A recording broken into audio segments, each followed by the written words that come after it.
Get ready with me in 3, 2, 1, go. 1, 2, 3, shot. So, itong makeup tutorial na to is, wala lang. How should I look? Ito dapat. Pag English pa, hanggang ganyan. Yung greyhounds naman. Dito na ako magsalamin, baka makain ko kayo dyan. Ay, ang lips ko, nagsisnow kasi dito sa Philippines. Hindi ko alam kung kulang ba ito sa dilig, kulang sa tubig, ba't nagdadry ang labi, ang pangit. Super pangit naman ng person na ito. Suggest nga kayo, ano pang pwede kong ipa-enhance. Attitude, check. Ang pangit to, kita-kita ang flaws. Diba? It's okay. It's okay na may ganyan para may laitin naman ang ibang tao sa akin. Pag may mga nalalait sa inyo, pabayaan nyo na. Describe lang nila yung sarili nila. Charis! Lang. So next is, galing pa ito ng Jeju Island. Buti pa ito nakapunta na ng Jeju. Wala kasing visa. First is nag-moisturizer muna ako. Ay! Nakita ko sumpa. Kasi meron ako ngayon eh. Sayang. Meron ako ngayon. Ayoko na magpaliwanag. Papagod na ako magpaliwanag sa tao. Kung ano na nakikita niyong mali, nandiyan na yan. Paniwalaan niyo na lang. Diba? Yes or no? Sumagot ka. Yung kuskus. Sabi daw pala para yung collagen daw production. Ayan, ito yung na siya. Pinakita ko lang. Wala namang pinagbago. Ako na, unahan ko na kayo. Next is sunscreen. Ganda nito. Mabango. Pwede sa pregnant, lactating ma'am. Mga ganun. Lahat na lang. Budol ang TikTok. Pag open ng app, wala, ang dami. Ang dami. Ginawa kong mask. Wait nga, balikan ko kayo. Okay na pala, ganito lang. Na-exage naman ako masyadong maglagay. Nagpakitang gilas naman ako dito sa video, eh. Tapos, konti-konti lang ang lagay pala ganito. Tap-tap lang. Kala mo maraming pang bili, mahal pa naman ito. 165 yata. Pero maganda to, mabango ganun. Pinaka-foundation ko na siya. Diba siya naka-coverage? Lightweight lang din, mga 0.2 grams. Next na natin ang importante, kilay. Diyan nagbabase yung mga tao kung anong ugali mo, nakadepende sa kilay mo. Kaya dapat ayusin yung mga kilay-kilay. Yung pag wala kayong kilay, iniisip nila may sakit kayo, ganun, di ba? Pag nakataas naman yung kilay nyo, iniisip nila mataray kayo, ganyan. Kaya nyo manapak ng 3 tao. Kaya ganito dapat ang pagkilay, tuturok sa inyo. So first, talaga muna siya ng brow gel. O, itong hack ko lang, hair wax. Tignan mo rin ito, 35. Tagal maubos, no? Nasunog na kilay nyo, meron pa rin ganito. So nilalagyan ko na siya, ganito muna, para nakatayo. Parang mga kilay ni Andrea Brillantes. Mga tao kasi, nakikita nila yung mood mo depende sa kilay mo. O inuhusgan nila yung pagkatao, depende sa kilay mo. Di ba? Pag nakita nila na wala kang kilay, parang manipis, sabihin nila, uy, may sakit to, parang ganun. Pag mataas naman sabihin, uy, antarin nyo to. Parang kala mo, bibili yung pagkatao ko, mga ganun. So, ganyan lang, very easy. Papatayo nyo lang siya ganyan. Kaya nyo na yan, sa patayuan lang, magaling ang mga Pinay dyan. Kabastos ang bibigyan dipot. Ito. Yan, ganyan brush. Wala pa akong ring light eh. Papabili na ako kayo. Joke lang. Masyado namang pahalata ka naman. So next, gagamit tayo ng Bia. Ito mura lang din, 75 lang. Turog sa inyo pagpapaganda at pagtitipid para makadagit ng maraming gatong. Charot. Parang image ko naman dito. Kung tigil talaga. Uy, kaya ako magbanat ng buto, no? Paaralin ko pa kayo. Hindi, joke lang. Next. Pagka manipis ang kilay niyo o feeling niyo may missing in the blank dyan, if you fill out niyo lang.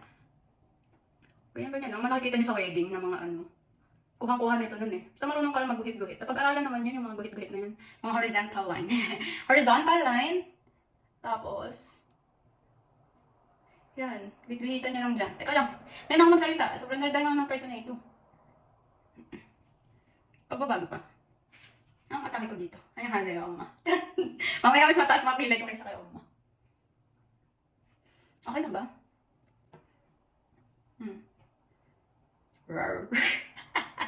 Ang pangit! Next natin, para mabuhay-buhay naman ang mata. So, next ko ang eyelashes. Ay, pinakamahalaga din to sa lahat eh. So, shoutout dyan sa mga clients ko before sa eyelash extension. Kumanda kayo sa pagbabalik ko. Bubunutin ko yung pilik mata nyo. Joke lang.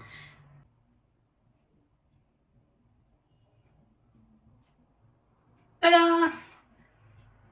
Ito tong O2 na to. Ang ganda nito. Waterproof siya. Feeling ko nga mas mahal sa Watson eh. Mga makeup. Pero mas okay yung bumili sa Watson kasi makikita nyo yung shades nyo. For example, lipstick. Mahal sa Watson eh.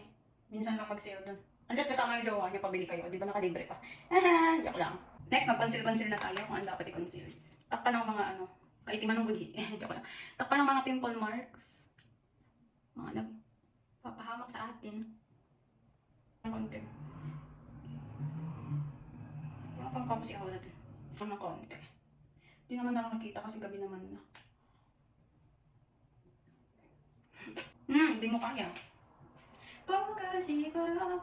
Ay, pero alam niyo, may chika ako sa inyo. Gustong gusto ng mga Koreano yung may eye bag. Di ko alam. Ba't nila yung may eye bag? Yung malaki eye bag. Kaya nga yung makeup nila yung parang shadow na eye bag. Kung ang mga tip nila. Tapos yung sungke, swerte daw sa kanila yun, ganun.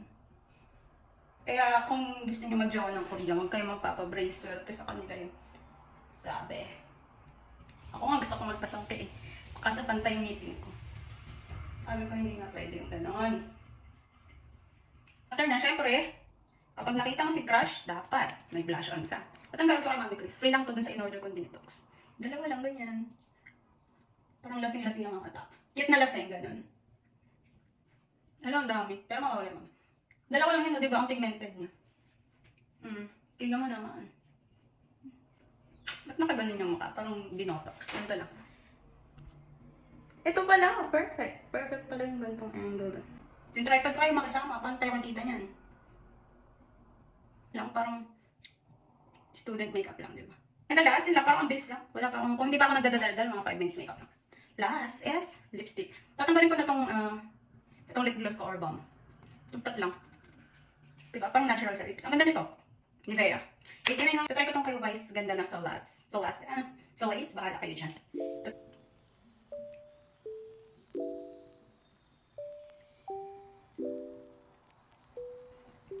Ako lang ba? Pag nag-lipstick, gumagalaw din yung ulo? O dapat ito lang? Ito lang ba? Paano ba mag-lipstick? Gumagalaw ulo o ganito? Sabay. Yung sabay pala. Sabay talaga. Ang kulit. Hindi mo kaya. Ayan. Finish na ba? Siyempre yung meron ko.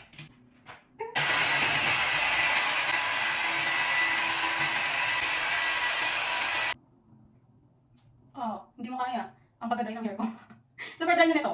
Bleach pa more. Pero hininto ko na. Tinigilan ko na. Nakasama sa bulsa ko. Hindi nyo kaya. Ang pagbiyak ko. Hindi nyo kaya. Ang dryness ng hair ko. Pag magkaibang color.